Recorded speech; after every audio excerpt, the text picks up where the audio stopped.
Okay, so here we go. So we're gonna make biscuits.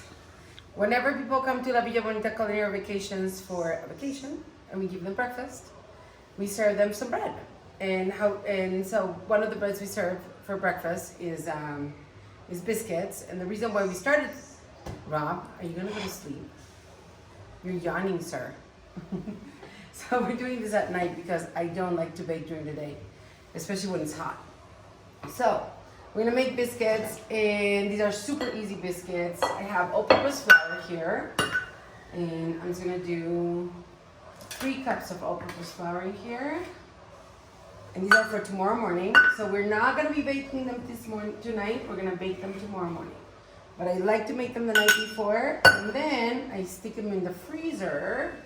And then next morning, I just pop them in the oven at 350 Fahrenheit or at 180 centigrades, okay, for about 30-40 minutes. And they go over 30-40 minutes because my oven is a little temperamental, but yours probably is not, so just 30 minutes, check them, and if they're nice and golden, you should be fine. Okay, do I have flour all over myself? No. Okay. So we're gonna put in here a little bit of baking powder. We're gonna do, oh, before I do that, sorry, I'm gonna add, I have whole milk here, but we don't have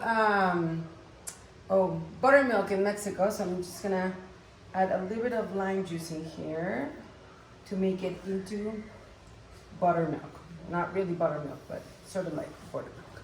Okay, so while that's going on, this is cold. I'm gonna put 1/4 of a teaspoon of baking powder. Really a 1/4 of a teaspoon? Right, there we go. And then we're gonna do 1 teaspoon of salt.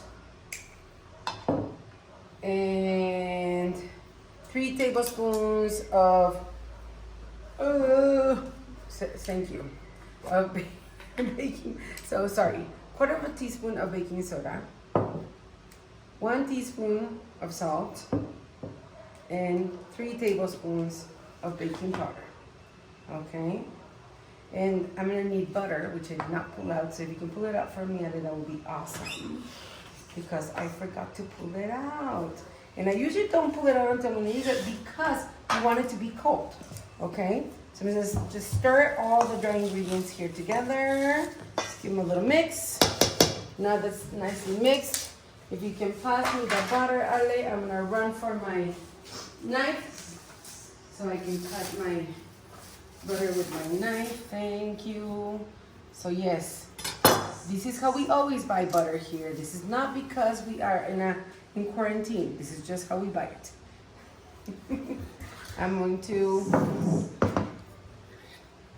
just get some of the paper off here, and I'm gonna eyeball about 8 tablespoons. This is a little too much, so I'm gonna do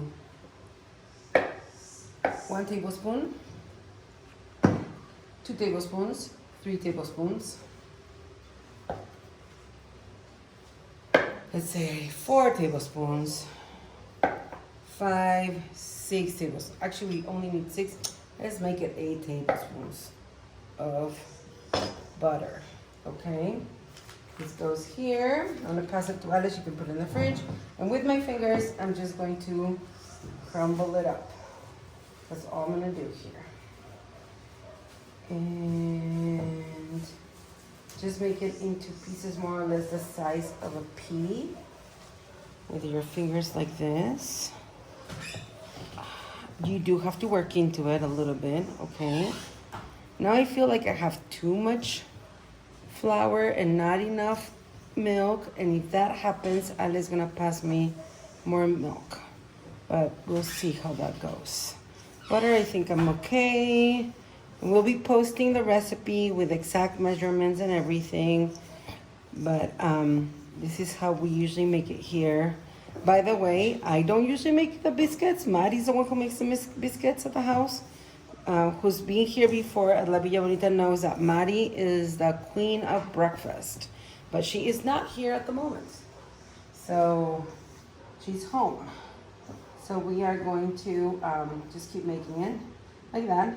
And so that's why it's important that you guys help us by making reservations or deposits on reservations or donations to the GoFundMe so Maddie can stay being home and not have problems, and we can put this money towards paying our employees. So, okay, so these is nice and broken up. You see, Rob? You see? Eh? Hopefully I can make justice to Maddie's biscuits. That, by the way, I taught her how to make, but now she makes them better than I do. So I'm gonna put all the milk in here, and with my fingers, and this is cold milk, I'm just gonna toss like that. And I knew it. Can you give me a little more milk? Thank you, Ali. Let me just put a little more. Go for it. Go for it. That's good. That's good. That's good. No more. No more. No more. Okay. I rather they're a little runny than to be too dry. Okay. So now that they're still a little bit not put together, which is perfectly fine. No, don't take it away. Wait a minute. Wait a minute. I'm just gonna take it off my fingers. Take a little bit more of this out of the pan. Almost there. Okay, perfect. There you go. And now what I'm gonna do is grab a little bit of this flour here. Put it in my hands. Take whatever I have here on my hands off by just taking it off like that. And then I'm gonna pat down like this.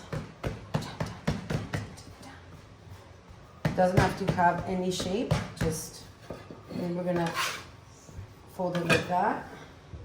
Put a little more flour on top, not a ton, and then pat it again. Okay. One more fold, a little more flour, pat it again. And this should be fine, but let's just do one more fold. Just one more time. Okay. Very important that when you're mixing it on the bowl, you don't over mix it. Okay, perfect. So now that I have it all pat down and created layers, I'm gonna just cut my biscuits with a biscuit mold. You can always also, thank you, just cut it in squares. That works really well too. And then start putting them here. But we try to make them cute. There. And if you see, I'm sticking the one after the other all together. And the reason for it is when you cook them, you want them sticking to each other so they can rise together. If you put them separate from each other, they're not gonna rise as high, but if you put them together like that, they will rise pretty high. And this is I wanna say, how many inches do you think this is, Rob? About like 2.5 inches? About 2.5 inch mold, and that will make, we'll see how many we make of this. Okay, we're just gonna keep going. If this gets stuck, which is happening to me right now, I'm just gonna cover it with a little bit of flour right there. And just keep making them. Usually the ones in the middle tend to be a little bit, thickier also. Or thicker, not thicker. Now, you can also make them and not bake all of them. So you put them in the freezer, you let them freeze, then I'm gonna add a little more flour here. Let them freeze, and then once they're frozen, you just stick the ones that you're not gonna use in a Ziploc bag, and then you just use, so I put it all together and I'm folding again, okay? Just so we can create layers again. Don't over manage it, but also don't be afraid of touching it because it'll be fine. So, the only way it hasn't worked out for me is when I add the milk and then it's really dry and then I go, oh, it'll work out. And guess what? It doesn't. It's always better to add more milk to it and make it come together than it is to let it be too dry. That's the only time it has never worked out for me. So, how many do we have there, Ale? How many biscuits did we make? 18? 19? And a little baby for Agustin, my little baby at home. This one will be Agustin's. He would love to have a baby one right there. Okay, so these are biscuits. We're gonna stick them in the freezer, and then tomorrow morning we'll show you how they turn out because they're gonna be for tomorrow morning breakfast. Okay, so I hope you enjoyed it, and please go to lavillamonita.com or to our GoFundMe page. Sharing the videos. Okay, good morning. So now we're gonna put in our biscuits that we made last night, and we'll stick them in the oven at 350 during about 30 minutes. Alexa, set a 30-minute timer. 30 minutes, starting now. See you in 30 minutes.